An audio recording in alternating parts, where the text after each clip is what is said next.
कैसे हो सब। तो इलेक्ट्रोस्टैटिक्स स्थिर वैद्युतिकी की क्लास फर्स्ट और सेकंड के अंदर बात की थी अपन ने आवेश और आवेश के कुछ मूलभूत गुण थे। सेकंड क्लास में अपन ने बात की थी कूलाम बल की। कूलाम बल क्या होता है? दो स्थिर आवेशों के बीच लगता है, जिसको अपन ने स्थिर वैद्युत बल बोला था।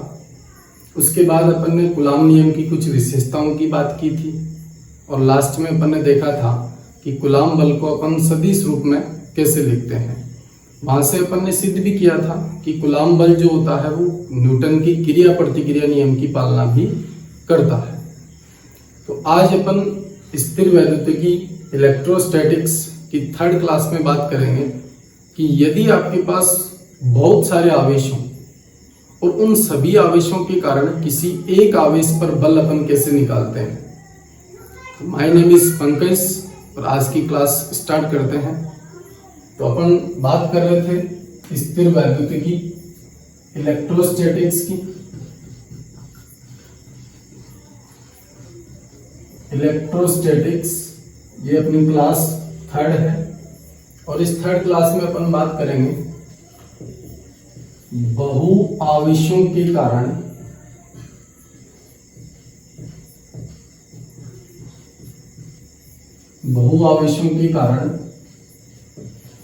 किसी आवेश पर बल। अपन ने दो आवेशों की बात कर ली थी। दो आवेशों के बीच कूलाम बल क्या लगा था? F equals to K Q1 Q2 upon R square. तो अपने पास मान लो बहुत सारे आवेश हैं। इन सभी आवेशों को मैं एक निर्देश तंत्र में ले लेता हूं अक्ष Y में। मान लो मेरे पास यहाँ पर Q1 आवेश है, ये आपका Q2 आवेश और ये अपने पास Qn आवेश। अपन n आवेशों की बात करते हैं। तो पहले आवेश का जो स्थिति सदिश होगा उसको मैंने बोल दिया R1 सदिश। दूसरे आवेश का जो स्थिति सदिश होगा उसको मैंने बोल दिया R2 सदिश और nवें सदिश का जो स्थिति सदिश होगा उसको मैंने बोल दिया Rn सदिश। अब आपके पास n सदिश है और यहां पर मैंने कोई एक परीक्षण आवेश ले लिया Q0 या Q0। इन सभी आवेशों के कारण इस आवेश पर कितना बल लगेगा वो बल अपने को ज्ञात करना है। तो इस बहु आवेशों के कारण इस आवेश पर जो बल लगेगा उसको अपन निकालेंगे बेटा अध्यारोपण के सिद्धांत से। अध्यारोपण का सिद्धांत, सुपरपोजिशन प्रिंसिपल। ये क्या होता है ध्यान से देखो। अपन माने कि Q1 Q2 Qn ये सारे धनावेश हैं और ये परीक्षण आवेश भी कैसा है? धनावेश है। तो अपन ने बोला कि Q1 इस Q2 पे जो बल लगाएगा उस बल की दिशा कौन सी होगी? ये वाली, जिसको मैं बोल रहा हूं F01। F01 बोल दो, F01 बोल दो। Q2 इस पे जो बल लगाएगा उसकी दिशा ये हो जाएगी, जिसको मैं बोल रहा हूं F02। और ये आपके पास nवां आवेश है, वो इस पे जो बल लगाएगा उसकी दिशा ये हो जाएगी, जिसको मैंने बोल दिया F01। तो ये सारे आवेश इस आवेश पे बल लगा रहे हैं और इस बल का मान अपने को ज्ञात करना है। तो सबसे पहले अपन देखते हैं Q1 आवेश इस पे जो बल लगाएगा उसको मैंने बोला है F01 और ये हो जाएगा K Q1 Q0 अपॉन। अब देखो इनका स्थिति सदिश ले लेते हैं अपन, सदिश रूप की बात कर रहे हैं। तो इसका स्थिति सदिश हो जाएगा R10 के सदिश, इसका हो जाएगा R02 सदिश और इसका हो जाएगा R0n सदिश। तो मैंने यहां से लिख दिया R01 सदिश का स्क्वायर और इकाई सदिश अपन दिशा बताएंगे तो इसका इकाई सदिश हो गया R01 cap.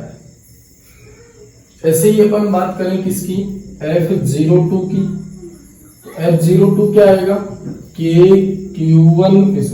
Q2 Q0 upon R02 का स्क्वायर और इनटू R02 कैप, यही अपना इकाई सदिश हो गया जो दिशा बताएगा। यानी देखो Q1 और Q0 ये भी सभी आवेश धनावेश है और ये परीक्षण आवेश भी कैसा है, धनावेश है। तो ये Q1 भी इसको प्रतिकर्षित करेगा, Q2 भी इसको प्रतिकर्षित करेगा और nवां आवेश भी इसको प्रतिकर्षित करेगा। ऐसे ही अपन nवें आवेश के कारण बल निकाले तो F0n बोल दो, ये हो जाएगा KQN Q0 अपॉन R0n का स्क्वायर इंटू R0n के। ये आपके पास सभी आवेशों के कारण इस पे बल आ गया। अब अपन बात करते हैं इस Q0 पर कुल बल कितना होगा या परिणामी बल कितना होगा। तो इसके लिए अपन क्या यूज करते हैं, अध्यारोपण का सिद्धांत। और अध्यारोपण का सिद्धांत अपने को ये बताता है बच्चों कि यदि आप किसी आवेश पर परिणामी बल निकालना चाहते हो तो सभी आवेशों के कारण बल निकालो और उन सब का क्या कर दो, सदिश योग। तो यहां से अपने पास परिणामी बल क्या आ जाएगा, F01 प्लस F02। ऐसे ही nवें आवेश के कारण क्या हो जाएगा, F0n। तो आपने क्या किया, सभी आवेशों के कारण बल निकाला और इस आवेश पर परिणामी बल निकालने के लिए अपन क्या करते हैं, इन सभी आवेशों का सदिश योग कर देते हैं। क्योंकि बल आपके पास सदिश राशि है तो सदिश योग करेंगे अपन। तो सबको मैंने सदिश योग या सबको ऐड कर दिया तो ये अपने पास आ गया इस आवेश पर परिणामी बल। तो अपन क्या करेंगे, अगर आपके पास बहुत सारे आवेश हो तो उन सभी आवेशों के कारण किसी एक आवेश पर यदि आप बल निकालना चाहते हो तो आप क्या करोगे, पहले सभी आवेशों के कारण उस पर बल निकालो। अलग अलग मैंने सबका बल निकाल लिया। अब परिणामी बल क्या हो जाएगा, इन सभी बलों के सदिश योग के बराबर। तो ये था अपने पास बहु आवेशों के कारण किसी आवेश पर बल। तो नोट करो बच्चों, आगे देखते हैं।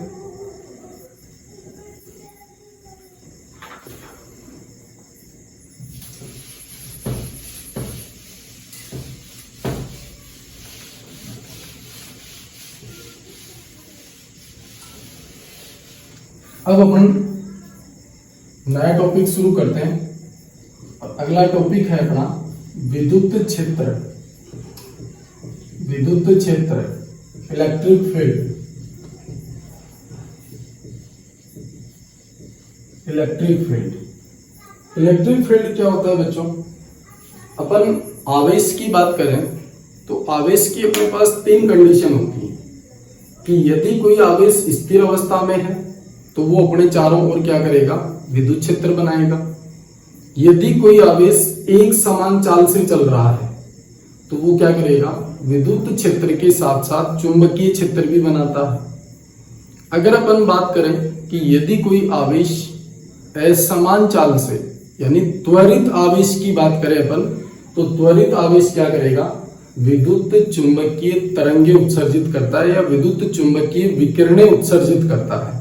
ये आवेश के तीन महत्वपूर्ण गुण हैं, ध्यान रखना। यदि आवेश स्थिर अवस्था में है तो वो क्या करेगा, अपने चारों ओर एक विद्युत क्षेत्र बनाएगा। तो अपन विद्युत क्षेत्र को कैसे परिभाषित कर सकते हो कि किसी आवेश के चारों ओर का वह क्षेत्र जहां तक उस आवेश का प्रभाव रहे या महसूस किया जा सके।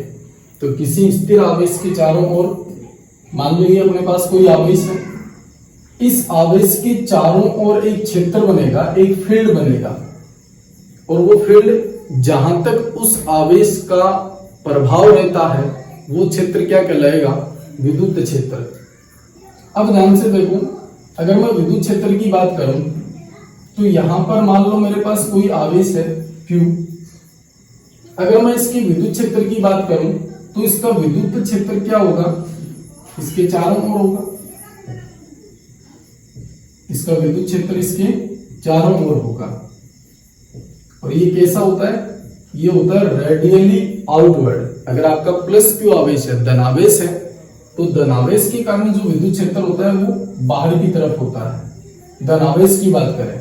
और अगर ऋणावेश की बात करें तो विद्युत क्षेत्र हो जाएगा आवेश की तरफ। तो अगर अपन विद्युत क्षेत्र की बात करें तो अपन ने बोला कोई स्थिर आवेश है, स्थिर आवेश अपने चारों ओर क्या करेगा, विद्युत क्षेत्र बनाएगा। या अपन ऐसे बोल सकते हैं कि किसी स्थिर आवेश के चारों ओर का वह क्षेत्र जहां तक उसका प्रभाव महसूस किया जा सके वो क्या कहलाता है, विद्युत क्षेत्र। अब इस विद्युत क्षेत्र की अपन दिशा देखना चाहें तो मान लो मेरे पास एक परीक्षण आवेश है Q0, परीक्षण आवेश जिसको अपन परीक्षण के लिए काम में लेते हैं, टेस्ट के लिए काम में लेते हैं। वो आवेश कौन सा होता है, परीक्षण आवेश। और परीक्षण आवेश कैसा माना जाता है, धन आवेश। परीक्षण आवेश कैसा होता है बच्चों, धन आवेश होता है। अगर मान लो ये बिंदु आवेश अपने पास धन आवेश है तो सपोज करो मैं इस Q0 को यहां पे रख दूं तो ये Q0 क्या करेगा, आपको पता है कि धनावेश के बीच क्या लगेगा, प्रतिकर्षण बल, यानी ये Q0 इधर की ओर जाएगा। अगर मैं इस Q0 को यहां पे रख दूं तो ये इधर की ओर जाएगा। अगर इस Q0 को मैं यहां पे रख दूं ये इधर की ओर जाएगा। तो अपन बात करें कि यदि आप विद्युत क्षेत्र की दिशा देखना चाहते हो तो आप क्या करोगे, एक परीक्षण आवेश को उस विद्युत क्षेत्र में रख दो। अब वो परीक्षण आवेश जिधर गति करेगा वही किसकी दिशा हो जाएगी, विद्युत क्षेत्र की दिशा।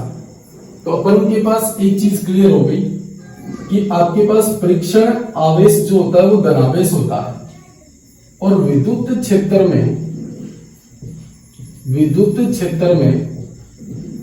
ये परीक्षण आवेश जिधर गति करेगा वो ही दिशा किसकी हो जाएगी, विद्युत क्षेत्र की, विद्युत क्षेत्र की। क्लियर है बेटा। अगर अपन बात करें कि यदि आप विद्युत क्षेत्र की दिशा देखना चाहते हो तो आप एक परीक्षण आवेश लो, उस परीक्षण आवेश को रख दो, वो परीक्षण आवेश जिधर गति करेगा वही किसकी दिशा हो जाएगी, विद्युत क्षेत्र की। तो अगर मैंने कहा कि ये विद्युत क्षेत्र धनावेश के कारण है, यानी ये बिंदु आवेश कैसा है, धनावेश है, तो ये धनावेश है तो क्या करेगा, इसका विद्युत क्षेत्र आउटवर्ड होगा यानी बाहर की ओर होगा। यानी इसके अंदर अगर अपन कोई भी परीक्षण आवेश रखेंगे तो वो क्या होगा, बाहर की ओर चलेगा। तो ये आपके पास क्या होगी, विद्युत क्षेत्र की दिशा हो गई। यदि मान लो यही आवेश आपके पास कैसा होता, ऋणावेश, तो ऋणावेश के लिए अपन विद्युत क्षेत्र की दिशा देखना चाहें तो कैसी होगी, तो अपन ने क्या बोला, वापस आप एक परीक्षण आवेश रखो। परीक्षण आवेश धनावेश होता है जबकि ये आवेश कैसा है, ऋणावेश, तो ये क्या करेगा, इसको अपनी ओर खींचेगा। अगर मैं इस परीक्षण आवेश को यहां पे रख दूं तो अपने आप ऊपर की ओर जाएगा, यानी ये वाला आवेश इसको अपनी ओर खींचेगा। अगर यही परीक्षण आवेश मैं यहां पे रख दूं तो ये इधर जाएगा, और यदि मैं इस परीक्षण आवेश को यहां पे रख दूं तो ये इधर की ओर गति करेगा। यानी यहां से अपन ये बोल सकते हैं कि प्लस क्यू आवेश के कारण जो विद्युत क्षेत्र होता है वो आवेश से दूर होता है, और माइनस आवेश के कारण जो विद्युत क्षेत्र होगा वो आवेश की तरफ होगा। अब अपन बात करते हैं किसकी, ये आपके पास विद्युत क्षेत्र हो गया। अब अपन बात करते हैं विद्युत क्षेत्र की तीव्रता। विद्युत क्षेत्र की तीव्रता क्या होती है बच्चों, विद्युत क्षेत्र की तीव्रता, स्ट्रेंथ।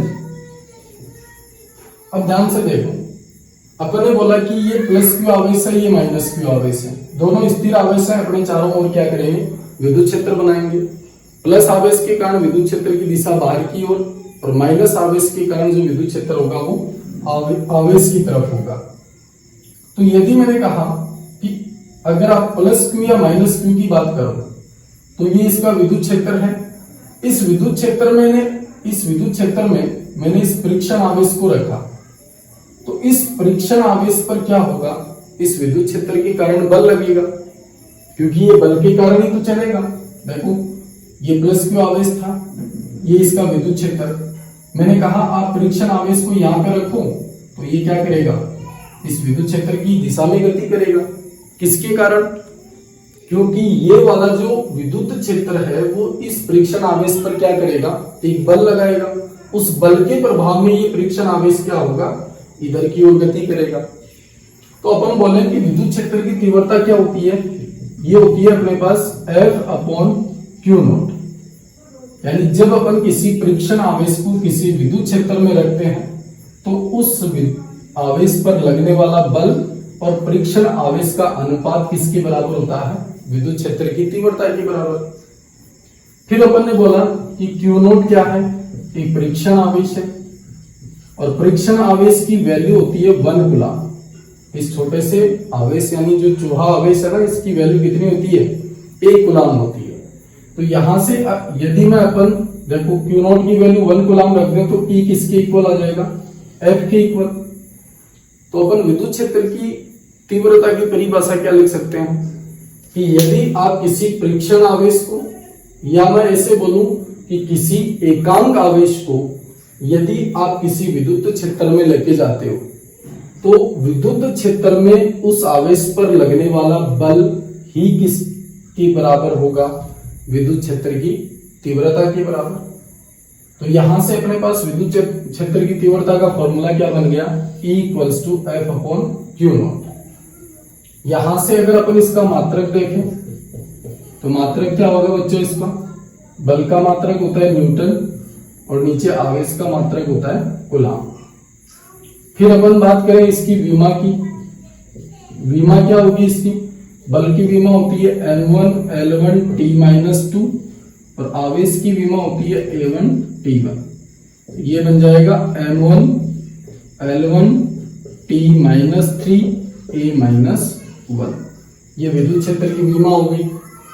फिर अपन बात करते हैं किसकी? ये विद्युत क्षेत्र कैसी राशि है? तो बच्चों ये एक सदिश राशि है। विद्युत क्षेत्र कैसी राशि होती है? सदिश राशि।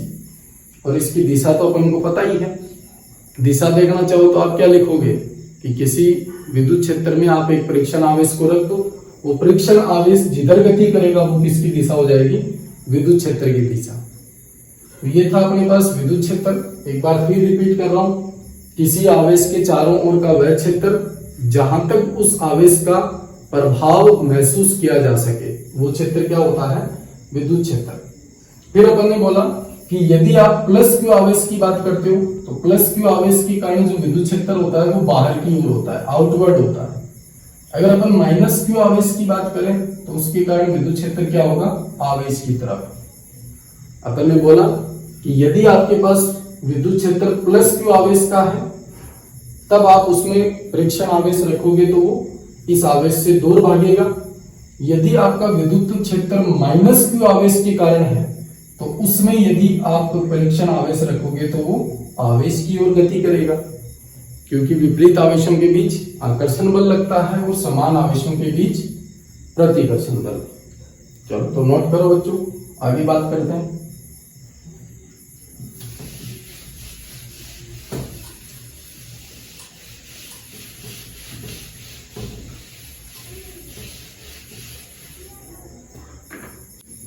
अब अपन बात करते हैं बच्चों बिंदु आवेश के कारण,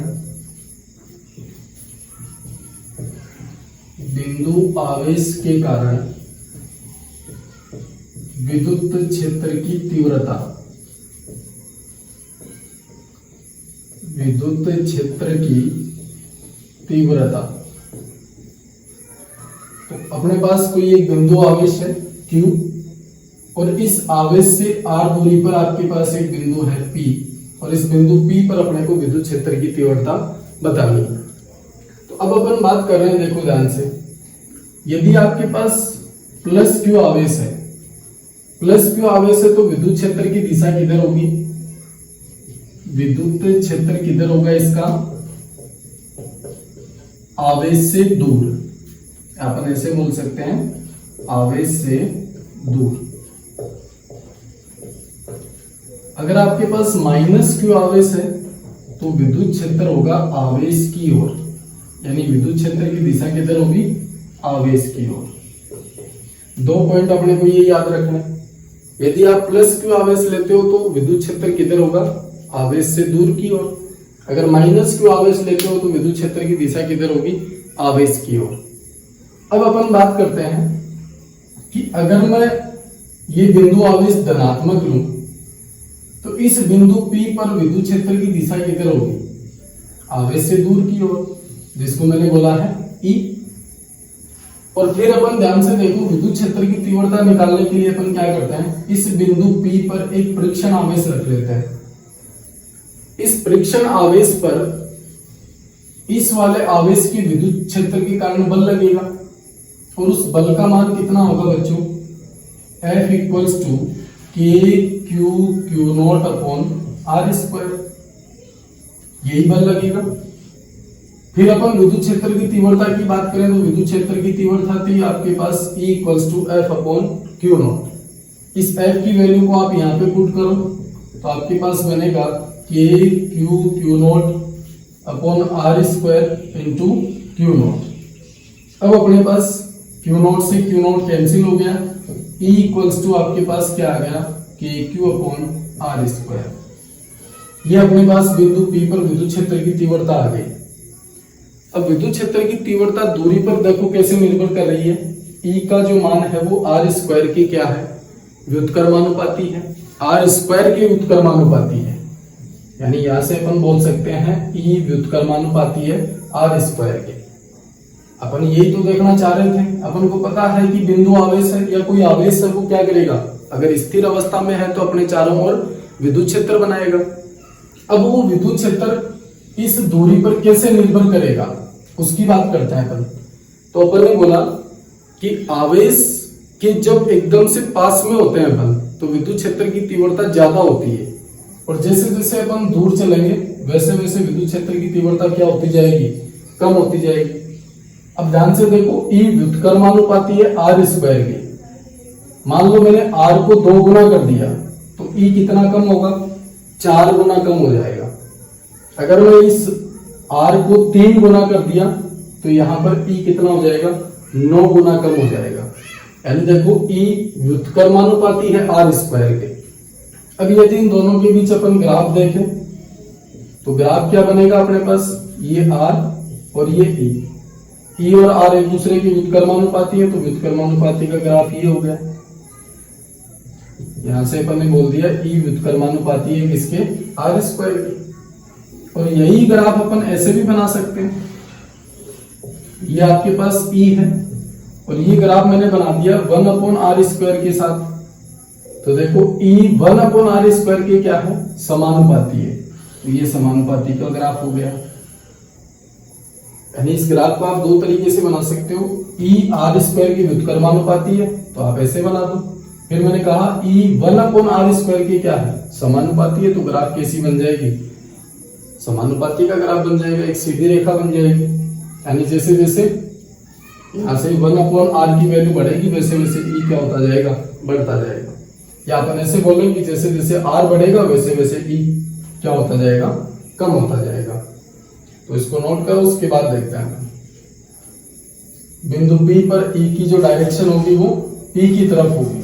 यदि अपन इसको क्या माने, प्लस Q आवेश, यदि माइनस Q आवेश मानेंगे तो क्या होगा, दिशा बदल जाएगी, P से कहां हो जाएगी, P से Q की ओर। तो अगर आपके पास Q धनावेश है तो दिशा किधर होगी इसकी, Q से P की ओर, Q से P की ओर। अगर माइनस आवेश होगा तो P से Q की ओर, केवल दिशा बदलेगी, परिमाण तो वही रहेगा। जैसे मान लो ये 5 कूलाम है, प्लस का लोगे तो दिशा इधर हो जाएगी, अगर माइनस 5 कूलाम लोगे तो दिशा इधर हो जाएगी। यानी आवेश का परिमाण तो सेम रहेगा, दिशा बदल जाएगी। सॉरी, बल का। अब आगे बात करते हैं बल।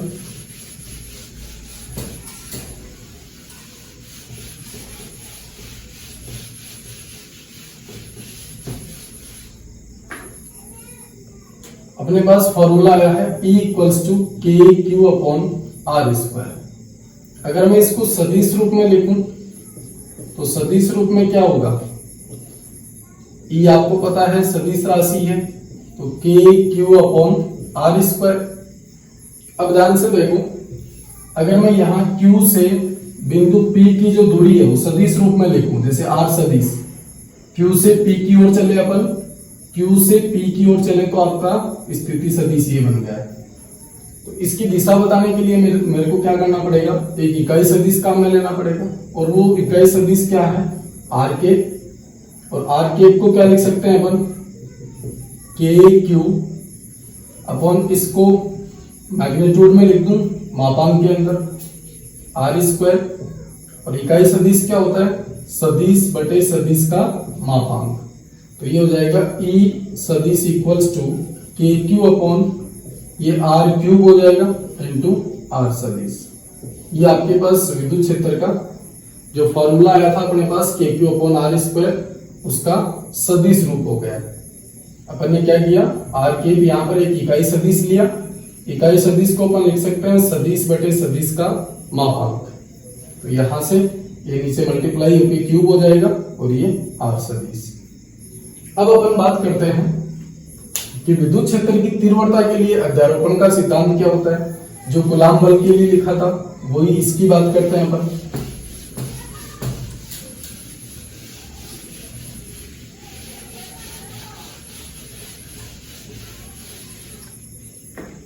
इसके लिए अध्यारोपण का सिद्धांत देखो क्या होगा।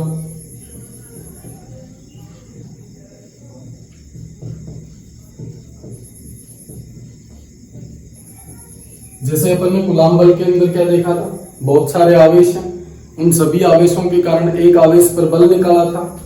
ऐसे ही अपन यहाँ पर बात करेंगे कि यदि आपके पास बहुत सारे आवेश हो और उन सभी आवेशों के कारण किसी एक बिंदु पर विद्युत क्षेत्र की तीव्रता निकालनी है, तो मान लो ये अपने पास Q1 आवेश है, ये Q2 आवेश, ये Qn आवेश सदिश रूप में लिख रहे हैं। तो इसका स्थिति सदिश R1 सदिश हो जाएगा, इसका स्थिति सदिश R2 सदिश और इसका स्थिति सदिश Rn सदिश। इन सभी आवेशों के कारण अपन एक बिंदु P ले लेते हैं और इस बिंदु P पर अपने को विद्युत क्षेत्र की तीव्रता बतानी है। तो अपन क्या करते हैं, Q1 से इस वाले बिंदु की जो दूरी है उसको मैं बोल रहा हूं R1P, यानी 1 से P तक की दूरी। Q2 आवेश से ये वाली दूरी हो जाएगी R2P और N से ये वाली दूरी क्या हो जाएगी RNP। अगर आप इसको सदिश रूप में लिखना चाहो तो सदिश रूप में लिख लो, स्थिति सदिश की बात कर रहे हैं। तो अब देखो Q1 आवेश के कारण बिंदु P पर विद्युत क्षेत्र की तीव्रता, तो इसको अपन बोल देते हैं E1 और ये क्या हो जाएगी KQ1 अपॉन R1P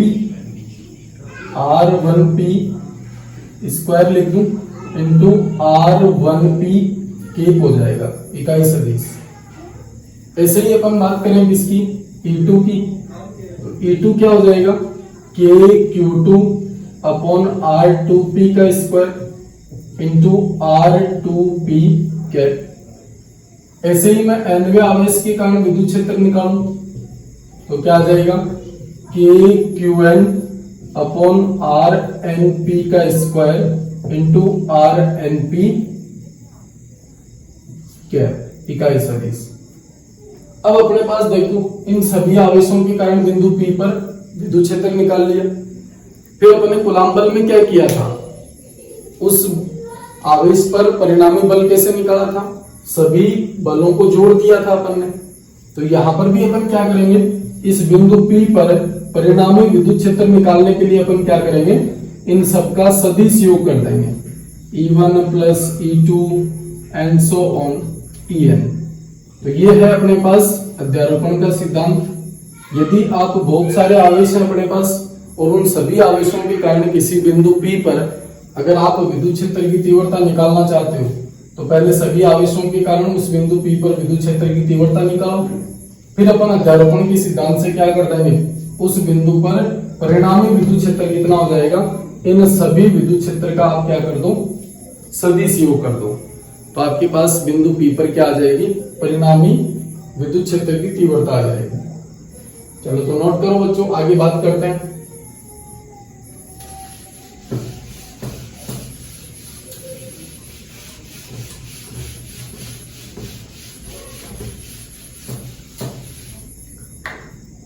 अपन बात करते हैं कि विद्युत बल रेखाएं, विद्युत बल रेखाएं या इनको विद्युत क्षेत्र रेखाएं भी कहते हैं।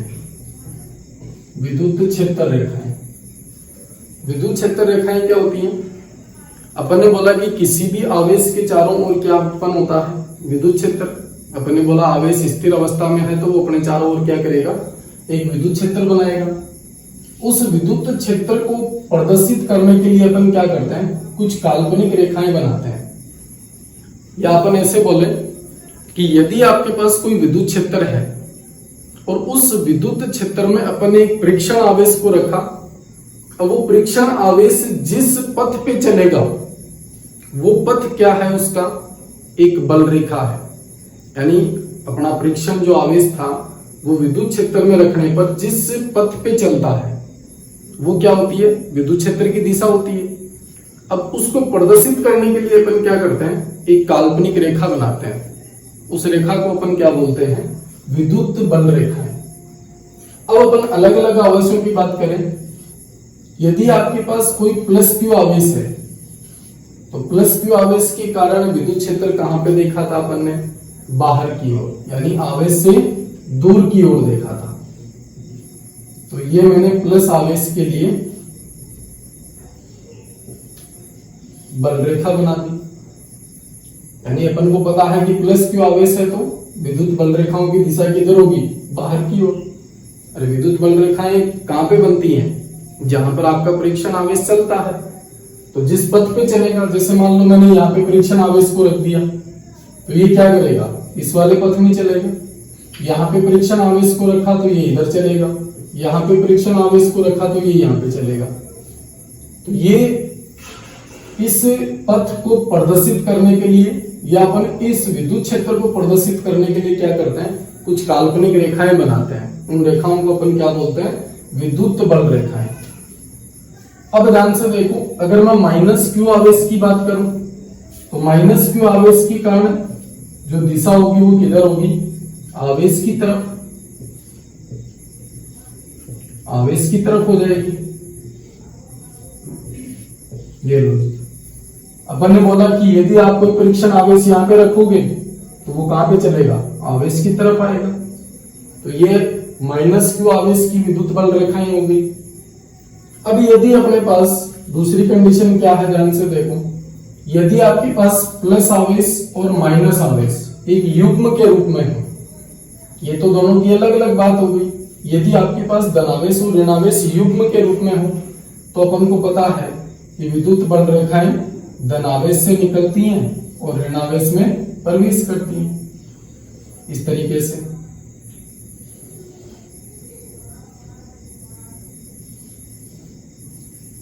यानी विद्युत बल रेखाएं धनावेश से निकलती हुई दिखाई देती हैं और ऋणावेश में प्रवेश करती हुई दिखाई देती हैं। तो ये थी अपने पास विद्युत बल रेखाएं। अब इन विद्युत बल रेखाओं की अपन विशेषताओं की बात करते हैं कि इनकी कौन कौन सी विशेषताएं होती हैं।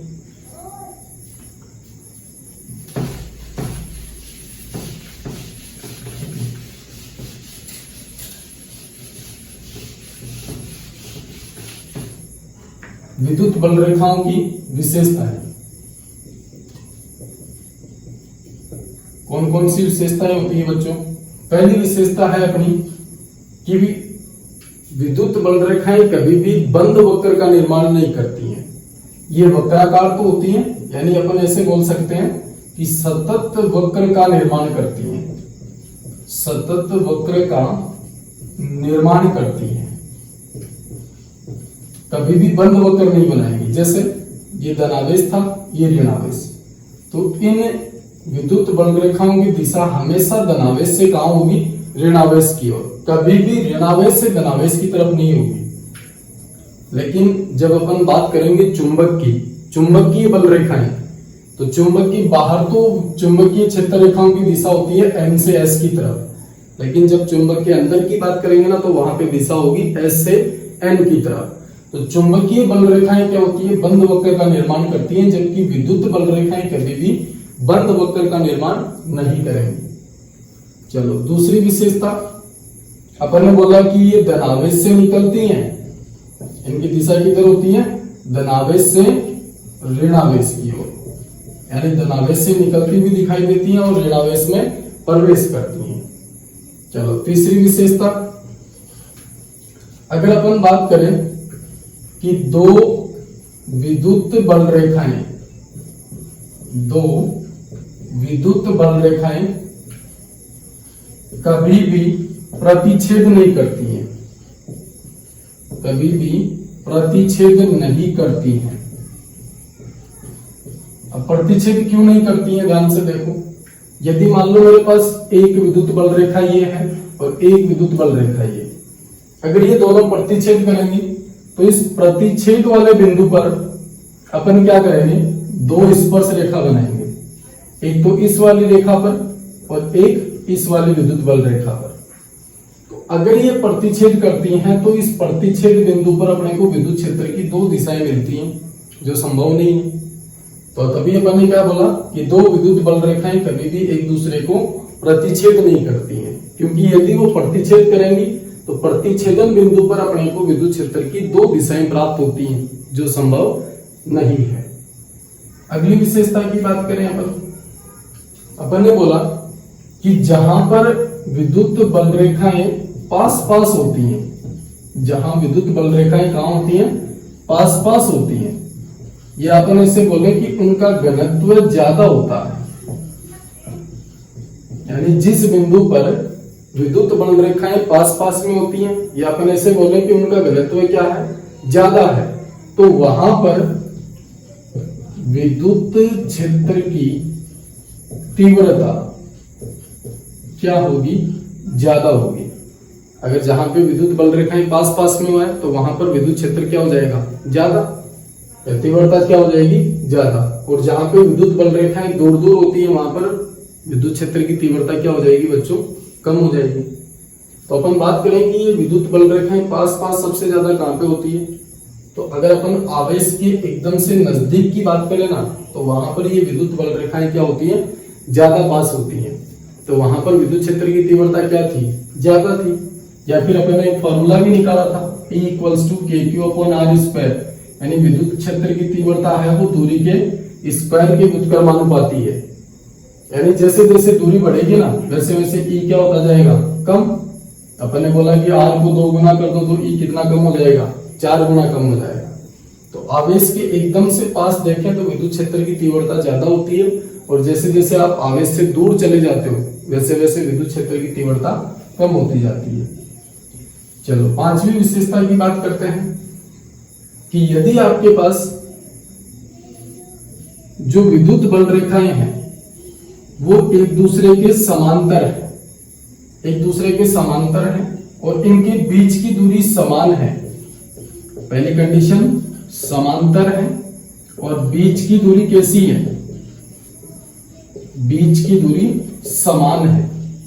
तो ये विद्युत बल रेखाएं किसको प्रदर्शित करती हैं, समरूप विद्युत क्षेत्र को, समरूप विद्युत क्षेत्र को। समरूप विद्युत क्षेत्र क्या होता है, इसको एक समान विद्युत क्षेत्र भी बोलते हैं। यानी अगर आपका विद्युत क्षेत्र समरूप है इसका मतलब उसके हर एक बिंदु पर विद्युत क्षेत्र की तीव्रता क्या है, समान है। तो ये था अपना पांचवी विशेषता कि यदि आपके पास विद्युत बल रेखाएं एक दूसरे के समांतर हैं और उनके बीच की दूरी बराबर है तो वो किसको प्रदर्शित करती हैं, समरूप विद्युत क्षेत्र को। अगली अपन बात करते हैं, ये नोट कर लिया आप लोगों ने,